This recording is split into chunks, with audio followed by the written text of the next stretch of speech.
안녕하세요. 서양 철학의 판도를 완전히 바꿔놓은 사람이죠. 바로 플라톤에 대해 이야기해볼까 합니다. 이 사람이 뭘 주장했냐면요. 우리가 사는 이 세상이 사실은 진짜가 아니라는 거예요. 자, 이런 상상 한번 해볼까요? 만약 여러분이 지금 보고, 만지고, 경험하는 이 모든 게 사실은 어떤 더 높은 차원의 현실이 만들어낸 그림자에 불과하다면 어떨까요? 와, 정말 도발적인 질문이죠?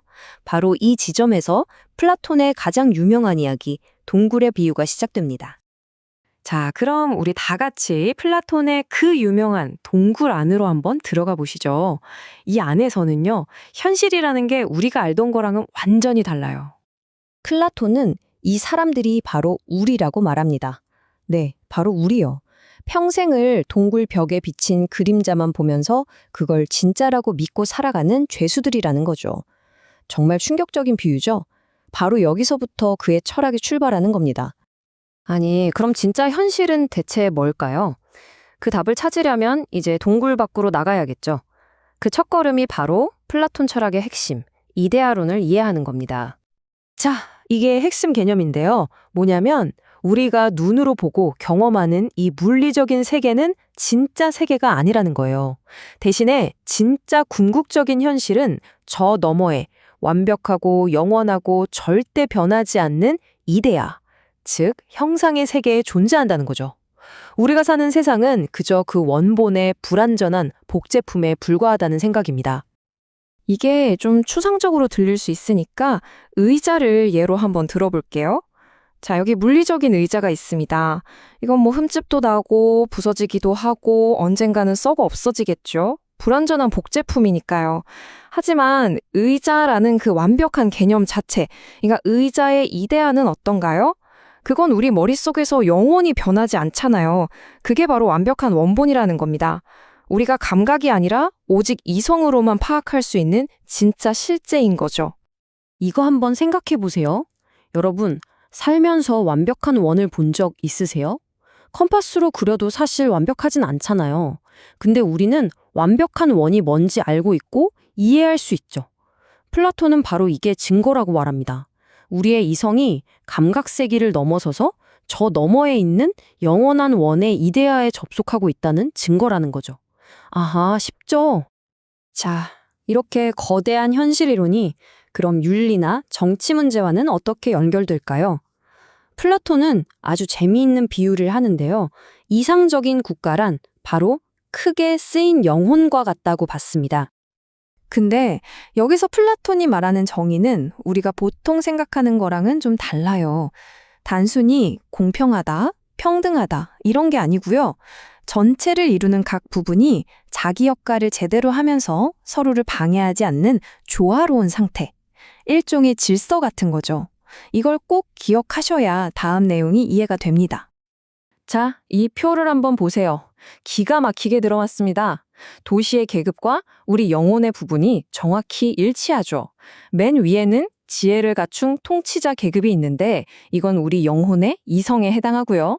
그 아래에는 용맹한 수호자 계급, 이건 영혼의 지계 부분입니다. 그리고 마지막으로 각종 욕망을 가진 생산자 계급이 있죠. 개인의 영혼에서 이성이 욕망을 잘 다스릴 때 정의로운 사람이 되듯이 국가에서도 지혜로운 통치자가 생산자 계급을 잘 이끌어야 정의로운 국가가 된다는 겁니다. 구조가 똑같죠? 자, 드디어 플라톤 철학에 내놓는 가장 급진적인 정치적 결론에 도달했습니다. 그건 바로 오직 동굴에서 완전히 빠져나온 사람, 즉 진리를 본 철학자만이 나라를 다스릴 자격이 있다는 주장입니다.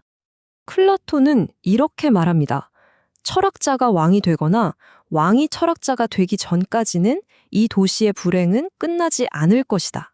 이게 바로 플라톤의 가장 유명하면서도 가장 논쟁적인 주장이에요. 진짜 알물 가진 사람만이 권력을 잡아야 한다는 거죠. 이건 뭐 당시 아테네 민주주의에 대한 정면 도전이었습니다. 근데 이 철인 통치자가 되는 길이요. 와, 진짜 장난이 아닙니다. 수십 년이 걸리는 끔찍한 과정이에요. 어릴 때부터 검열된 음악이랑 체육으로 인성교육을 받고요. 20살이 되면 무려 10년 동안 수학을 공부합니다. 왜?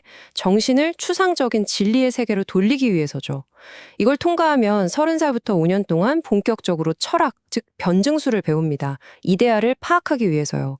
근데 여기서 끝이 아니에요. 35이 되면 다시 동굴, 그러니까 현실 세계로 돌아가서 15년 동안이나 공직 생활을 해야 합니다. 실무 경험을 쌓는 거죠.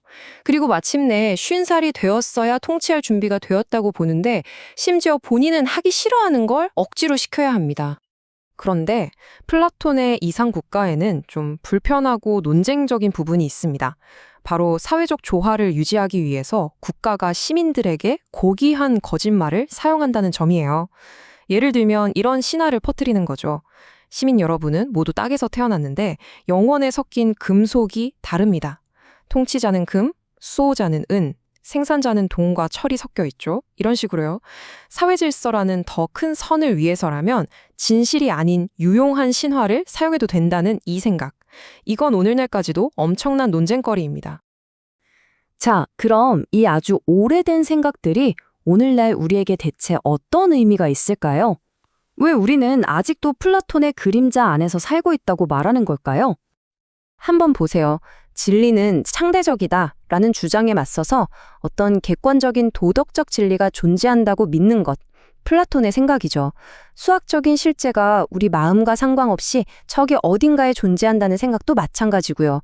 또 민주주의 대신에 전문가들이 통치해야 하는 테크노크라시에 대한 논쟁 있잖아요. 이것도 플라톤의 철인원 개념과 아주 가깝습니다. 교육이 단순히 지식 전달이 아니라 인격을 형성해야 한다는 개념, 또 우리의 내면이 조화로워야 행복한 삶을 살 수 있다는 믿음까지 전부 다 플라톤의 메아리라고 할 수 있어요. 그러니까 우리는 2400년이 지난 지금도 플라톤이 시작한 대화를 계속 이어가고 있는 셈입니다. 그래서 결국 이 질문이 남습니다. 플라톤은 우리가 그림자를 현실로 착각한다고 말하면서 이 모든 이야기를 시작했잖아요. 2400년이 지났습니다. 과학기술은 눈부시게 발전했고요. 자, 그렇다면 우리는 이제 마침내 그 동굴 밖으로 나왔다고 자신 있게 말할 수 있을까요? 아니면 혹시 우리는 그저 더 화려하고 더 정교하게 만들어진 새로운 동굴 안에서 더 진짜 같은 그림자를 보고 있는 건 아닐까요? 플라톤의 질문은 2400년이 지난 지금도 여전히 우리 가슴에 날아와 꽂힙니다.